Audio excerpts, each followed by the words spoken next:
السلام علیکم۔ Pakistani old actress میں بہت بڑا نام شمیم آرا، جنہوں نے لالی ووڈ کے لیے بہت کام کیا، وہ ایک منجھی ہوئی اداکارہ تھیں۔ آپ سے التماس ہے، اگر ابھی تک ہمارے چینل کو سبسکرائب نہیں کیا، برائے مہربانی ہمارے چینل کو سبسکرائب کر دیں اور ہماری سپورٹ کریں۔ شکریہ۔ شمیم آرا 22 مارچ 1938 کو ہندوستان میں پیدا ہوئیں۔ ان کا اصل نام پتلی بائی تھا، جبکہ فلمی نام شمیم آرا تھا۔ 1956 میں وہ لاہور میں اپنے عزیز و اقارب سے ملنے کے لیے آئیں۔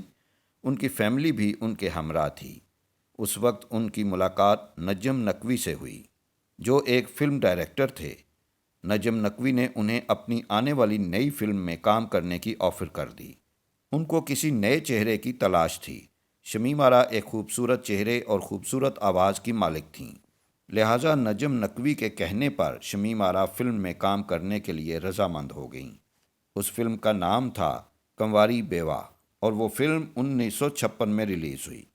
اس طرح شمیم آرا کا فلمی سفر شروع ہوا۔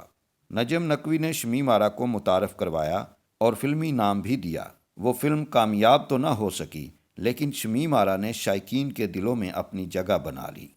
پھر 1958 میں نور جہاں کی ایک فلم انارکلی میں جلوہ گر ہوئیں۔ اس میں نور جہاں کی چھوٹی بہن کا کردار کیا۔ مزید فلمیں بھی کیں، لیکن نمایاں کامیابی نہ مل سکی۔ شمیم آرا نے اپنی جدوجہد جاری رکھی۔ پھر ایک فلم آئی جس کا نام تھا سہیلی۔ وہ فلم سپر ہٹ ہو گئی۔ اس فلم نے شمیم آرا کو پہچان دی اور وہ اس وقت کی ٹاپ کی ہیروئنز میں شامل ہو گئیں۔ 1962 میں ایک اور کامیاب فلم آئی جس کا نام تھا قیدی۔ اس فلم کی ایک غزل بہت مقبول ہوئی، مجھ سے پہلی سی محبت میرے محبوب نما۔ شاعر فیض احمد فیض تھے۔ اس فلم کو بہت پذیرائی ملی اور کامیابی کے جھنڈے گاڑ دیے۔ 1962 میں مزید فلمیں کامیاب رہیں، جن میں محبوب، میرا ایک قصور، آنچل، انقلاب اور قیدی جیسی فلمیں شامل ہیں۔ پھر 1963 میں بھی شمیم آرا کامیاب ہیروئن رہیں۔ غزالہ، ایک تیرا سہارا، دلہن، سازش، سیما، کالا پانی اور تانگے والی شامل ہیں۔ 1964 میں مشرقی پاکستان کے لیے ایک فلم بنائی جو موجودہ بنگلہ دیش ہے۔ اس فلم کا نام تھا سنگم۔ وہ ان کی پہلی رنگین فلم تھی۔ پھر 1965 میں رنگین فلم نائلہ میں جلوہ گر ہوئیں۔ شمیم آرا کی خوبصورتی کو رنگین سینما سکرین پر دیکھ کر ان کے شائقین بہت خوش ہوئے تھے اور شمیم آرا کو بہت زیادہ پذیرائی ملی۔ 60 کی دہائی میں وہ سکرین پر چھائی رہیں، جبکہ 70 کی دہائی میں ان کی مقبولیت میں کمی آنے لگی۔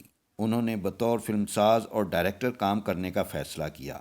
انہوں نے تقریباً 400 فلمیں کیں، اردو اور پنجابی زبانوں میں کام کیا۔ ان کی آخری فلم 30 مار خان تھی۔ پھر 1968 میں بطور پروڈیوسر فلم کی جس کا نام تھا سائیکا۔ اس فلم کی کہانی رضیہ بٹ کے ناول سائیکا سے لی گئی تھی۔ اس فلم کو ادبی حلقوں میں بہت پذیرائی ملی۔ پھر 1976 میں بطور ہدایت کارہ پہلی فلم بنائی جس کا نام تھا جیو اور جینے دو۔ پھر دوسری فلم 1978 میں بطور ہدایت کارہ بنائی، اس کا نام تھا پلے بوائے۔ پھر 1979 میں مس ہانگ کانگ، 1984 میں مس کولمبو، 1985 میں مس سنگاپور، 1987 میں لیڈی اسمگلر اور 1999 میں لیڈی کمانڈو، 1993 میں ہاتھی میرا ساتھی، 1994 میں آخری مجرا، 1995 میں منڈا بگڑا جائے، 1996 میں ہم تو چلے سسرال اور 1996 میں ہی مس استنبول۔ اسی دوران ایک فلم آئی تھی لو 95، اور پھر 1997 میں ہم کسی سے کم نہیں۔ ان تمام فلموں میں اکثر فلمیں سپر ہٹ قرار پائیں اور اچھا بزنس کیا۔ 1995 میں ریلیز ہونے والی فلم منڈا بگڑا جائے نے ریکارڈ توڑ کامیابی حاصل کی۔ 1999 میں ان کی بطور ہدایت کارہ آخری فلم نمائش کے لیے پیش کی گئی تھی۔ وہ فلم تھی پل دو پل۔ بطور ہدایت کارہ ان کو 4 نگار ایوارڈز سے نوازا گیا، اور اسی طرح بطور ایکٹریس بھی انہوں نے 4 نگار ایوارڈز حاصل کیے۔ ان کی ذاتی زندگی کی بات کریں تو پہلی شادی بلوچستان کے ایک سردار سے ہوئی اور بعد میں علیحدگی ہو گئی۔ دوسری شادی ہدایت کار فرید سے ہوئی اور انجام طلاق نکلا۔ پھر تیسری شادی بیرو حسن سے ہوئی۔ وہ بھی ڈائریکٹر تھے۔ تیسری شادی کامیاب رہی اور وہ ہمیشہ ایک ساتھ رہے۔ 2004 میں وہ اپنے بیٹے کے ساتھ امریکہ چلی گئیں۔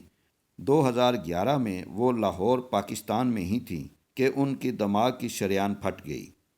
ان کو ہسپتال پہنچایا گیا، ان کے دماغ کا آپریشن کیا گیا، لیکن وہ کوما میں چلی گئیں۔ دسمبر 2011 میں ان کو علاج کے لیے لندن لے گئے۔ وہاں تقریباً 6 سال تک وہ بیمار رہیں۔ ان کے بیٹے نے ان کا بہت خیال رکھا۔ 5 اگست 2016 کو شمیم آرا 78 سال کی عمر میں اس دنیا فانی کو چھوڑ کر چلی گئیں۔ ان کو لندن کے مقامی قبرستان میں ہی دفن کیا گیا۔ ان کے لواحقین میں ایک بیٹا، بہو اور پوتے پوتیاں ہیں۔ شمیم آرا کی فلمی خدمات کو ہمیشہ یاد رکھا جائے گا۔ دعا گو ہیں اللہ پاک ان کے درجات بلند کرے، آمین۔ ویڈیو کو لائک کر دیں، دوستوں سے شیئر کر دیں۔ انشاءاللہ اگلی ویڈیو کے ساتھ پھر حاضر ہوں گے۔ اپنا اور اپنے پیاروں کا خیال رکھیے گا۔ اللہ حافظ۔